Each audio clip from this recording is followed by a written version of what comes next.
Olá, começa agora o JR Entrevista. Em pouco mais de 40 dias de governo, o Ministério da Justiça e Segurança Pública já enfrentou dois grandes desafios: os ataques às sedes dos três poderes em 8 de janeiro e a crise humanitária do povo Yanomami. Bom, para falar sobre essas e outras ações, a gente recebe o ministro da Justiça, Flávio Dino. Obrigada pela sua presença, ministro. Uma alegria estar aqui. Muito obrigado a você, Renata, e muito obrigado a todos que estão nos acompanhando. Bom, ministro, vamos começar falando sobre os ataques de 8 de janeiro. Um relatório sigiloso enviado aí pelo GSI ao Congresso Nacional mostrou que o governo federal havia sido informado sobre eventuais ataques extremistas em Brasília. O governo recebeu, de fato, esse alerta? Como é que foi esse dia 8? Eu desconheço a existência desse relatório. Efetivamente, eu nunca vi esse relatório. Nunca chegou às nossas mãos.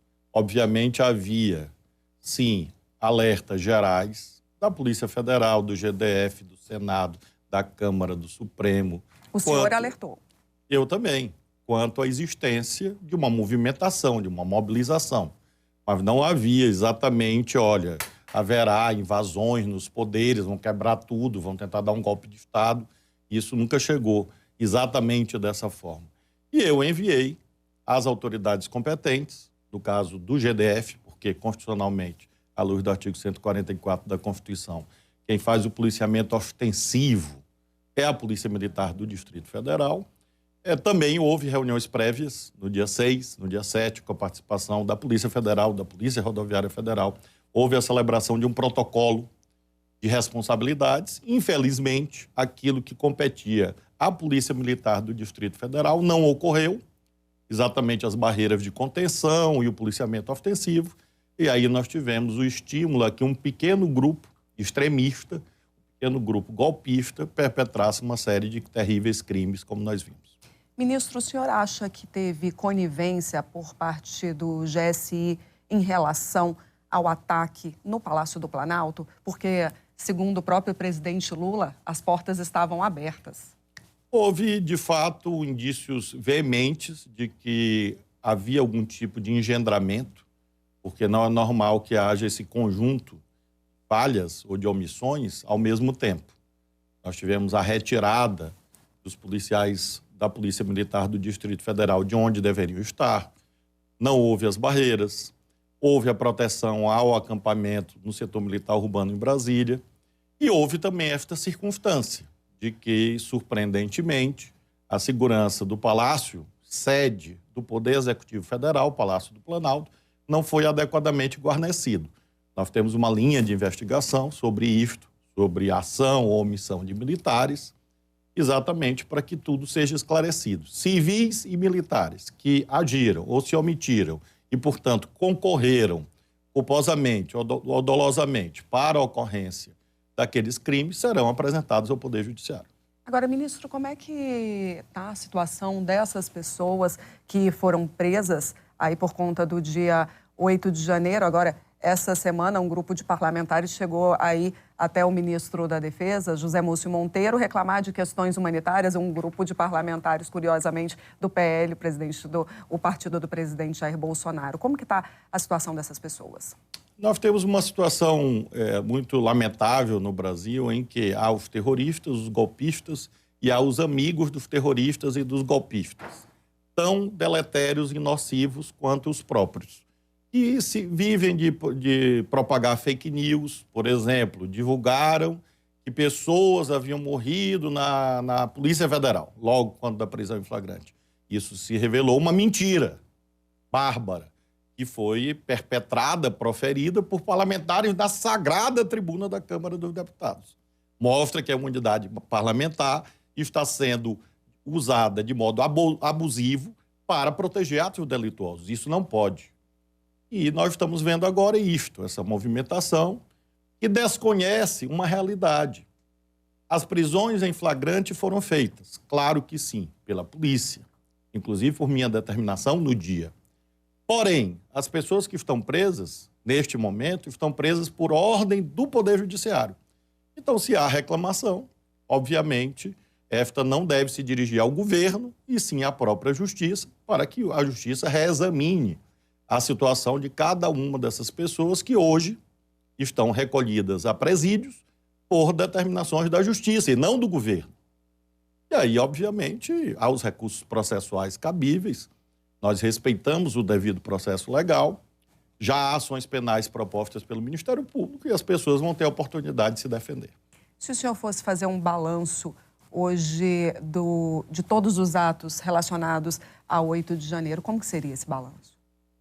Um balanço de tristeza como brasileiro, como verdadeiro patriota, que não quer que o nosso país seja, de tempos em tempos, abalado por intempéries dessa natureza que dificultam o enfrentamento dos objetivos que interessam às famílias que estão nos assistindo nesse momento, e especialmente no que se refere ao cenário socioeconômico.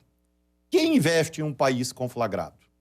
Quem investe em um país em que as disputas políticas desbordam da lei? E nós estamos vivendo praticamente uma década, de 2013 a 2023, em que esse extremismo político se consolidou no nosso país. Então é preciso lutar para que o 8 de janeiro não seja um ponto continuando, ou uma vírgula, seja um ponto final nessa triste história e a gente tenha paz para trabalhar todos juntos em favor do Brasil. Agora, ministro, muito se reclama, para usar uma palavra da moda, criou-se essa narrativa de ativismo do judiciário. O senhor acredita que se o judiciário não tivesse agido exatamente da forma que agiu e vem agindo, principalmente o STF, o presidente Lula tinha subido a rampa? O judiciário só intervém quando ele é convidado. É claro que nós temos um alto protagonismo do judiciário no Brasil pela crise da política. Exatamente em razão da conflagração a que fiz alusão e outros fatores, a política perdeu a funcionalidade, perdeu a capacidade de decidir os temas nacionais e o que aconteceu? Uma parte desses conflitos, dessas controvérsias, foram exatamente levadas ao judiciário. Então é preciso que a política recupere a sua capacidade de diálogo, de entendimento, de construção de convergências, de consenso, maiorias, e aí sim, é claro que esse protagonismo do Poder Judiciário tende a diminuir, caso a democracia volte a funcionar na sua plenitude.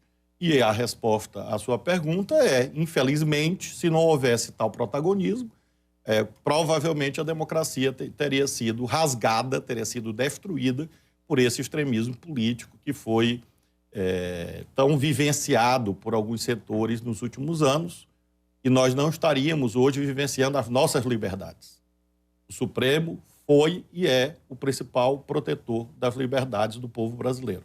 E por isso merece as nossas homenagens. Significa dizer que acerta sempre? Ninguém acerta sempre, só Deus. Mas o Supremo acertou no principal. E por isso eu reconheço esse papel do Supremo da defesa da Constituição. Agora o senhor falou da política retomar esse protagonismo e a gente vê aí, por exemplo, o Congresso querendo abrir uma CPI justamente para investigar os atos antidemocráticos. Só que a gente também vê, por outro lado, o Palácio do Planalto, o presidente Lula não quer essa CPI. Qual que é o temor do governo de se investigar o que aconteceu no dia 8 de janeiro? Tanto não há temor que nós estamos investigando desde o primeiro dia. São exatamente órgãos do governo, como a Polícia Federal, que está cuidando dessas investigações. As próprias Forças Armadas, a intervenção federal que nós fizemos na segurança do Distrito Federal foi para investigar. As investigações estão ocorrendo, nós temos 1.000 pessoas presas nesse momento, aproximadamente, nós temos 700 ações penais. Então, a pergunta que nós fazemos não é propriamente derivada de temor, é qual a funcionalidade da CPI? Repetir uma investigação que já está ocorrendo? Para quê? Mas, sempre friso, como parlamentar, inclusive, como senador, é uma prerrogativa do parlamento. Nós estamos ponderando que isso vai implicar a perda de foco no principal. Nós temos o debate sobre o arcabouço fiscal, âncora fiscal, sobre, por conseguinte, a taxa de juros que impacta na economia, no emprego, no crédito. Nós temos o debate sobre reforma tributária, e aí você instala a CPI na Câmara, CPI no Senado, e aí você vai ter lá palco para repetição do que já está sendo investigado, inclusive já está judicializado. Já há ações penais. E aí a CPI vai julgar aquilo que a Justiça já está julgando. Então, realmente, eu não vejo muito sentido prático. Mas, se quiserem fazer, é uma prerrogativa parlamentar. Obrigada, ministro. Bom, e você pode assistir ao JR Entrevista na Record News toda quinta às 7h45 da noite, no portal R7, no Play Plus e também nas nossas redes sociais. Ministro, vamos falar de um assunto extremamente triste, que é a crise que o povo Yanomami vive. A gente viu ali, vocês a Polícia Federal está fazendo ali uma série de operações em relação aos garimpeiros, mas a gente sabe que aquelas pessoas que estão lá, sim, elas cometeram crimes, mas existe uma cadeia, na verdade, né? E que você tem ali pessoas que estão financiando. E essas pessoas que estão financiando não estão no garimpo. Como que fica essa situação? Porque os garimpeiros estão sendo presos ou estão saindo ali das áreas, mas e quem está financiando? Como é que vai ficar? A determinação do presidente Lula, e que nós estamos cumprindo, é para que haja ação em duas direções. A primeira, a desintrusão. Tirar as pessoas que ilegalmente estão na terra indígena, que é uma terra federal, uma terra da União, as pessoas não podem estar lá sem autorização. Estamos fazendo. A outra vertente, investigação, exatamente como você aponta. Investigar não só o que se vê, mas sobretudo o que não se vê. A montante, quem financia, quem banca, os empresários deste garimpo ilegal. E a jusante, para baixo da cadeia produtiva, quem faz a lavagem e o destino desse ouro ilegal. A Polícia Federal, nesta semana, inclusive, realizou ações que mostram que há uma articulação empresarial para que esse ouro ilegal, como que por encanto, vire ouro legal. Isso é deletério ao país, isso significa perda de recursos para o país, isso é uma concorrência desleal com as empresas que trabalham legalmente e, portanto, é algo que está sendo combatido.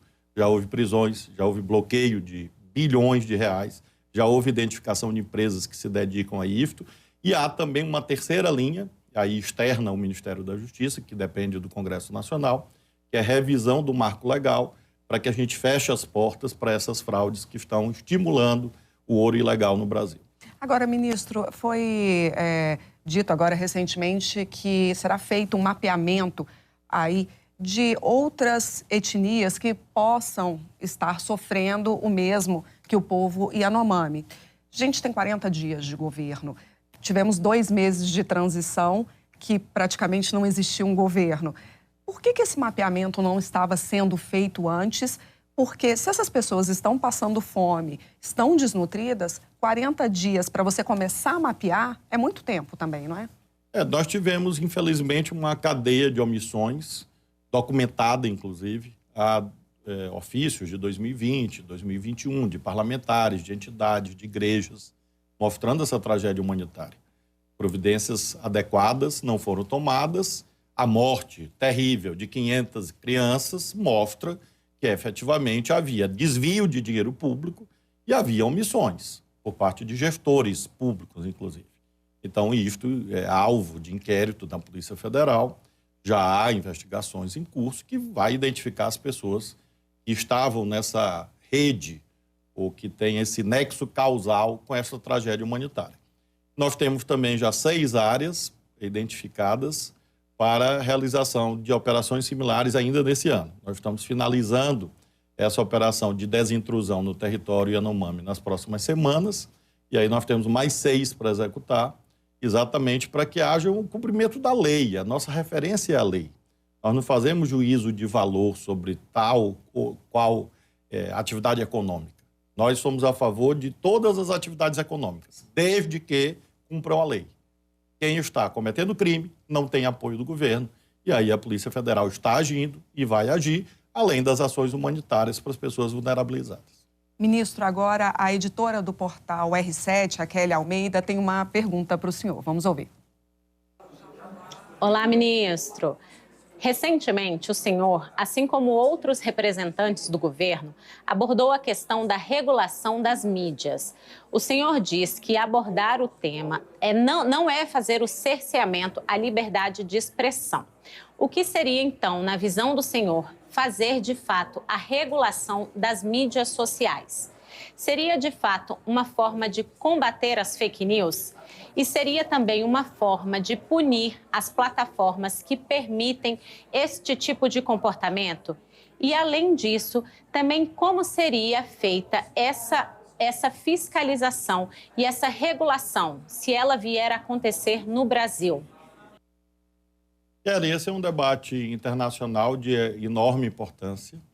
O presidente Lula tem proposto, inclusive, que isso se dê no âmbito das Nações Unidas ou do G20.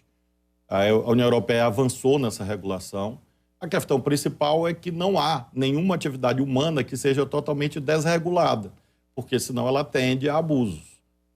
Nós estamos propondo, no Ministério da Justiça, a proteção da verdadeira liberdade de expressão, que tem uma fronteira, que é o cometimento de crimes. Ninguém pode usar a suposta liberdade de expressão para cometer crimes, porque isso conduz a quê? À morte da liberdade de expressão, na medida que ela seja deturpada para a prática de crimes. Então, nós estamos propondo uma regulação que introduza um dever de cuidado por parte das plataformas de mídia, que hoje dizem simplesmente que não podem fazer nada, mas podem, tecnicamente podem e devem, porque nós estamos falando de pedofilia, nós estamos falando da exploração sexual de crianças, nós estamos falando de racismo, nós estamos falando de violência. Não é apenas a mentira, é a mentira criminosa. A mentira já é grave. Por exemplo, dizer que a Terra é plana. Isso é uma mentira, mas não é crime. A pessoa pode acreditar nesse desvario. Essa distinção nós fazemos. A mentira, muito que bem. A sociedade tem o seu crivo entre a verdade e o delírio. Agora, aquilo que é crime, como mencionei, aí nós precisamos da introdução no direito brasileiro desse dever de cuidado e de uma responsabilidade das plataformas para que, uma vez não cumprindo as suas atribuições, elas recebam sanções pecuniárias, multas, enfim, e haja, obviamente, a retirada do conteúdo ilegal num prazo curto, para que a danosidade desse crime seja reduzida e haja, portanto, a adequada reparação aos direitos fundamentais das pessoas e das empresas. Ministro, vamos falar agora sobre política do desarmamento. É um assunto que é destaque nesses primeiros meses de governo. É a política de distribuição aí, flexibilização de armas à população brasileira. Ontem, o ministro do STF, Gilmar Mendes, deu uma decisão importante, que é justamente em favor aí do que o presidente Lula vem defendendo. O que significa isso? Nós tivemos um decreto, no dia 1º de janeiro de 2023, proposto pela nossa equipe. O presidente Lula acolheu, editou esse decreto, introduzindo alguns freios a uma espécie de liberou geral que estava conduzindo à prática de crimes e desvio de armas e munições para quadrilhas. Então, nós não estamos propriamente promovendo um desarmamento geral. Nós estamos promovendo um controle sério sobre armas que não havia antes. E esse decreto foi questionado no Congresso, foi questionado na Justiça. Nós próprios levamos ao Supremo e o Supremo confirmou que o decreto é constitucional, o decreto está correto, deve ser cumprido. Isso implica a suspensão da abertura de novos clubes de tiro, implica a suspensão da concessão de novos registros de armas de uso restrito, como fuzis, por exemplo, armas longas.